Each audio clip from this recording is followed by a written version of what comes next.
Hallo miteinander! Hallo liebe Kinder! So toll, dass ihr heute mit uns Pfingsten feiert. Pfingsten? Hä? Was ist das? Ja, das ist das Fest, das wir heute feiern. Da geht es um den Heiligen Geist. Ach so. Hören wir darum in den nächsten Wochen auch Geschichten, die mit dem Heiligen Geist zu tun haben? Ja, genau richtig. Unser neues Thema heisst «Das Kommen vom Heiligen Geist». Ihr seht, wir haben auch ein neues Bild und in der nächsten Zeit werden wir ganz viel vom Heiligen Geist lernen und wer er ist. Mega cool. Aber ich habe noch eine Frage. Was ist denn mit Jesus und mit Gott? Ja, die gehören natürlich zusammen mit dem Heiligen Geist. So. Und wie das geht, hören wir heute noch ganz genau. Bevor wir 2 Lieder miteinander singen, möchten wir zusammen noch beten.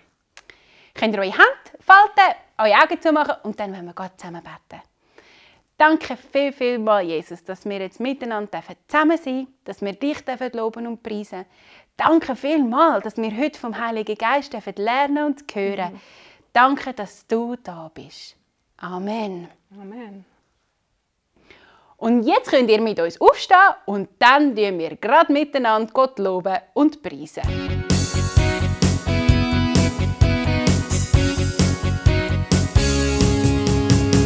Jesus ist grösser.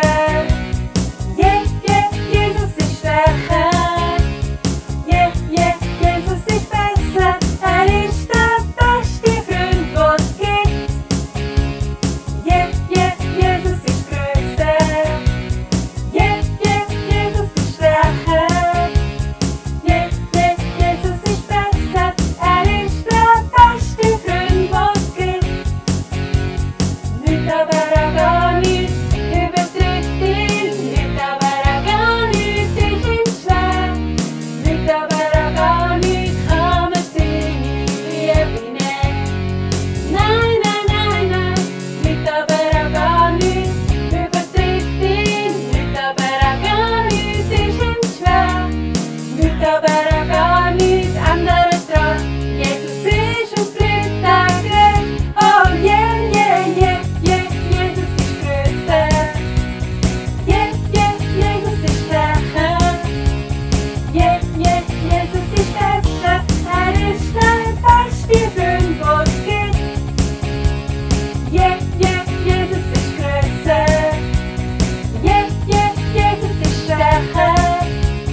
Jesus ist besser. Er ist der beste Freund, was es gibt. Nicht aber gar nicht, übertrifft ihn. Nicht aber gar nicht, ist ihm schwer.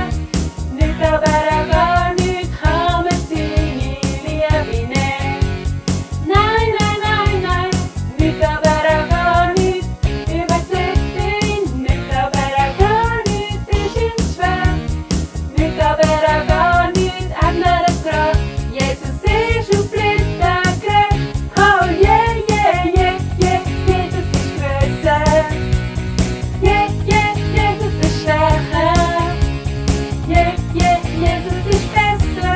Er ist der beste Freund, was es gibt. Jesus ist grösser. Jesus ist stärker. Jesus ist besser. Er ist der beste Freund, was es gibt.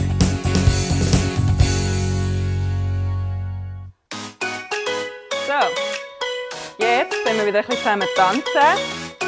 Die wollen, können sich ein bisschen mehr bewegen. Oder ein bisschen weniger, wie ihr wollt.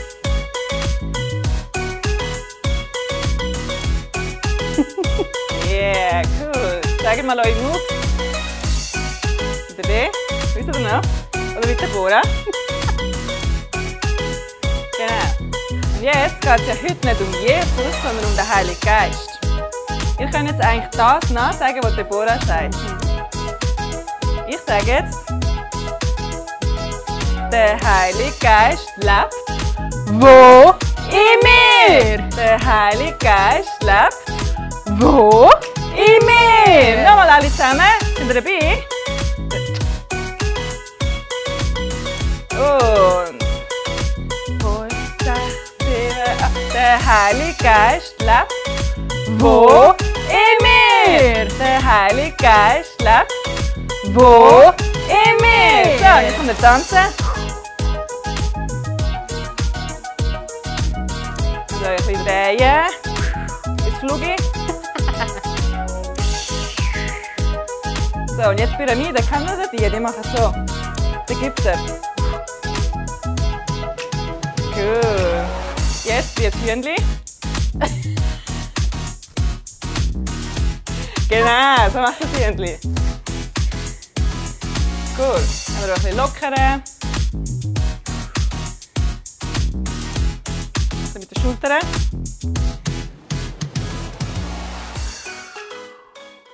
Hey, ihr zwei! Schön sind ihr heute auch dabei. Mega cool. Du, habt ihr vorher gehört, dass wir heute Pfingsten feiern? Ja! Ja, schon. Aber ich weiß gar nicht genau, was das heisst. Ich auch nicht. Super, dass ihr das sagt. Pfingsten hat mit dem Heiligen Geist zu tun. Kennt ihr ihn?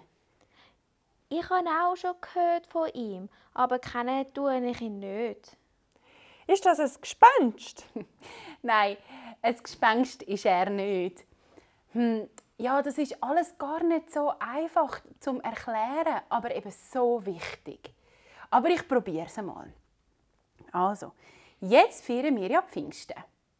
Und was an der allerersten Pfingsten passiert ist, das sehen wir nachher gerade.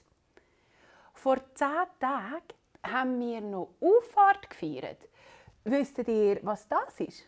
Ja, dort ist Jesus in den Himmel rauf, zu Gott, dem Vater. Richtig! Er musste gehen. Was denkt ihr? Warum hat Jesus nicht auf dieser Welt bleiben? Weil er lieber zu seinem Papi wollte. Das ist eine gute Idee. Vielleicht schon. Ganz sicher ist aber, dass Jesus, wo er auf dieser Welt gelebt hat, nicht überall hat können sein. Nur an einem Ort. Gerade so wie wir. Aber warum sagen wir denn heute, Jesus ist immer bei uns? Wenn er doch jetzt im Himmel ist, geht das doch gar nicht. Ganz genau richtig beobachtet. So gut. Jesus ist zu seinem Vater gegangen, hat aber den Jüngern versprochen, dass er jemanden wird schicken, anstatt Jesus, wo dann immer bei ihnen wird sein. Und der kann auch überall auf der ganzen Welt gleichzeitig sein.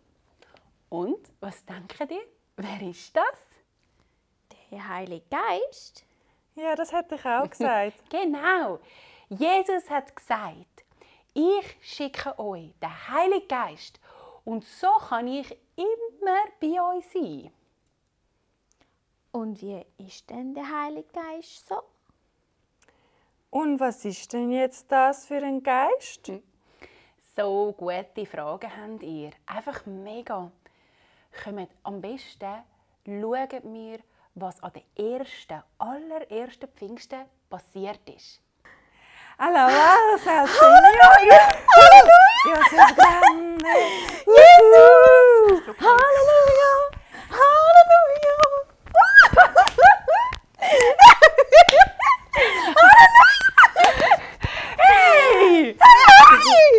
Hey! Was ist denn mit euch los? Habt ihr zu viel getrunken? Noch so draus. Sorry. Also, wir haben etwas mega Krasses erlebt. Ja, also was denn? Also, schau. Willst du erzählen? Okay, ich muss mich beruhigen. Also, weisst du noch, dass Jesus, bevor er in den Himmel gegangen ist, hat er gesagt, es wird einer kommen nach ihm. Ja, das habe ich mal gehört. Also, was, und ist denn der jetzt gekommen? Ja, er ist eben gekommen. Es ist Gott selber. Wie? Ja, also okay, nicht so richtig Gott. Also, warte, ich erkläre es dir. Gott besteht aus 3 Personen. Ein Vater im Himmel, Jesus, der Sohn und eben der Heilige Geist. Und der ist eben gekommen. Wow! Das ist ja mega krass. Und wie ist er dann? Also, ist er so, kann man ihn so sehen, also so wie Jesus? Nein, weißt, er ist eben wie ein Geist. Man kann ihn nicht sehen, aber man kann ihn spüren. Und das ist einfach so unglaublich, das Gefühl.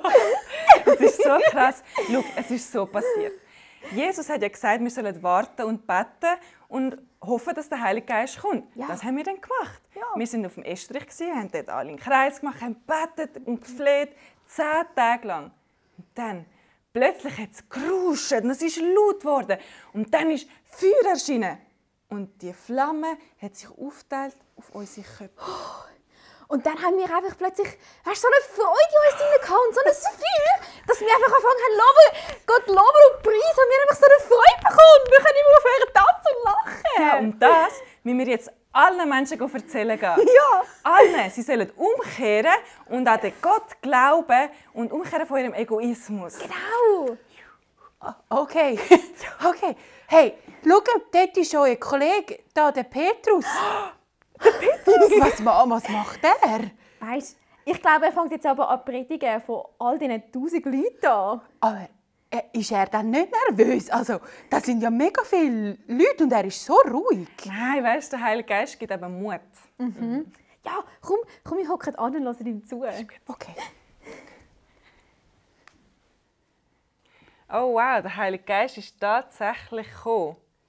Aber wie war das gemeint, dass Gott aus 3 Personen besteht?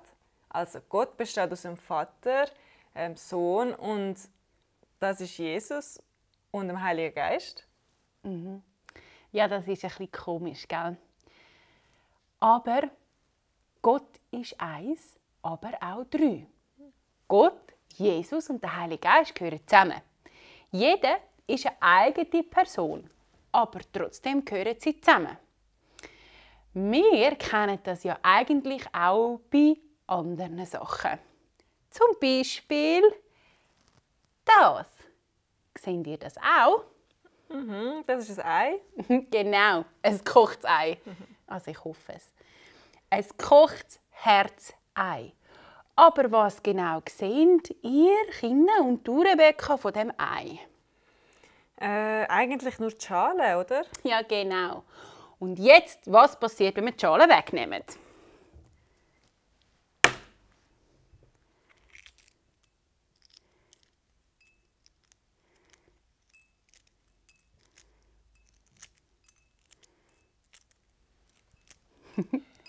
Siehst du es? Es kommt langsam. Lakota will auch schauen. Was ist denn da? Ja, ich bin da gerade ein bisschen schellen. Sie sagt, es mir nicht so gut geht. Haben wir gerade Hunger über? Ja, So jetzt langsam müssen wir halt noch kommt... ein bisschen warten. Aber langsam kommt etwas führen. Ihr Kinder seht es auch. Ihr habt sicher auch schon mal ein Ei geschält, oder? Ihr habt das sicher auch schon gemacht. Ihr wisst natürlich alle, was es drunter hat. Schau jetzt. Fast sind wir fertig. Wuhu! Yes! Jetzt sind wir fertig. Also. Und jetzt, was sehen wir jetzt? Die Schale ist weg und es ist... das Ei weiss. Genau, es ist weiß. Jetzt machen wir noch mal etwas.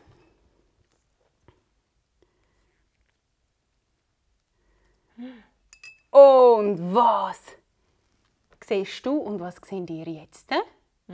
Ich sehe jetzt das Ei, gell? Ganz genau. Es ist ein Ei. Also jetzt haben wir 2 Teile, aber eigentlich ist es ein Ei.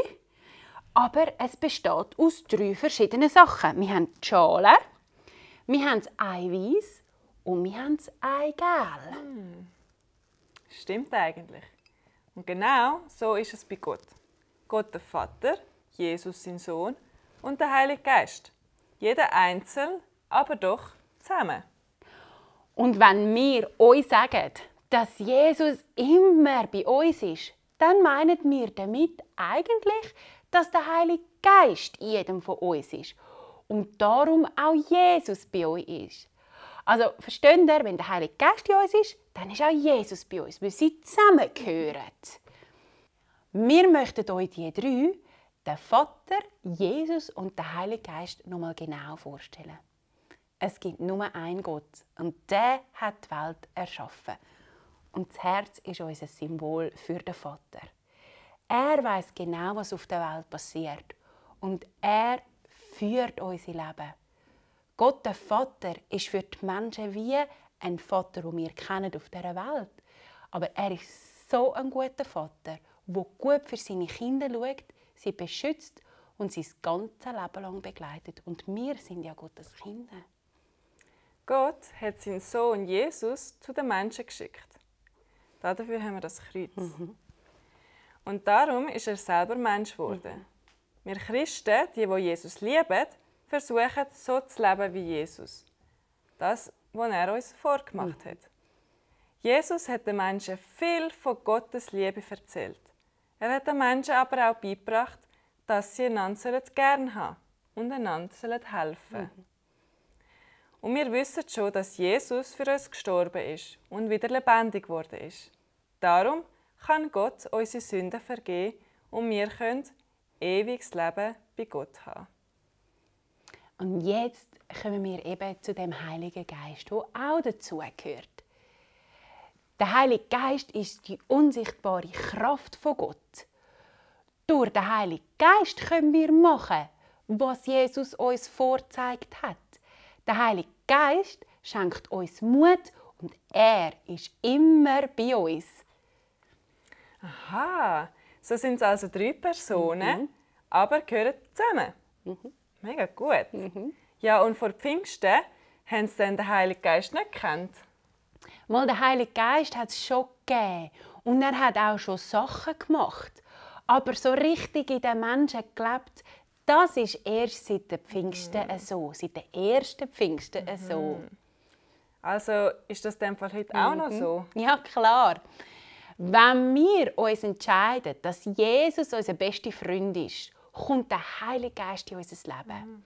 Er ist also schon bei dir, wenn du Jesus als deinen besten Freund eingeladen hast. Und der Heilige Geist gibt uns ganz vieles. Er ist unser Helfer. Er ist immer bei uns und hilft uns. Er gibt uns eine grosse Freude.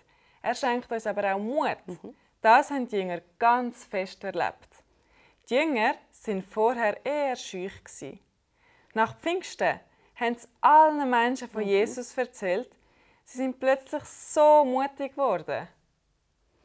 Und genau so wirkt der Heilige Geist auch heute. Er beschenkt uns mit so vielem und er ist in uns. Und dafür wollen wir Danke sagen und ihn auch noch gerade bitten, dass die Kraft, und darum haben wir auch das Feuer dort, die Kraft von Gott, wo der Heilige Geist ist, dass er uns immer wieder Kraft schenkt, dass wir eben das machen können, was Jesus uns vorgelebt hat. Ihr dürft eure Hände falten, eure Augen zumachen und dann wollen wir zusammen beten. Danke vielmals, Gott, dass du uns so fest liebst. Und danke vielmals, dass wir den Vater, Jesus und den Heiligen Geist kennen. Und danke vielmals, dass du, Jesus, den Heiligen Geist zu uns geschickt hast, der immer bei uns ist, jeden Tag. Danke, dass ich bitten darf, dass du uns immer wieder Kraft schenkst, Heiliger Geist. Dass wir das machen können, was Jesus Freude macht. Gerade so, wie er ein gutes Vorbild war für uns. Danke vielmals. Amen. Der Heilige Geist ist also unser Helfer. Und damit wir das nicht vergessen, haben wir da ein Spiel für euch. Ihr braucht ein Tuch, um eure Augen zu verbinden. Und dann noch jemand, der euer Helfer ist.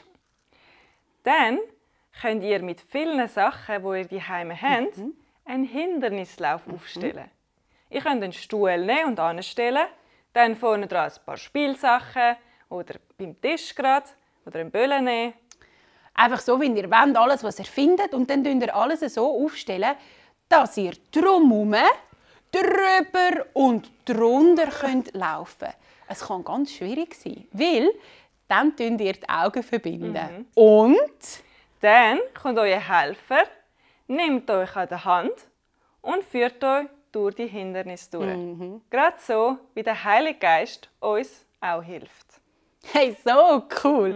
Das hätte ich jetzt auch gerade Lust zum Spielen. Du. Ja, komm, das machen wir doch nachher. Machen wir. Finde ich cool.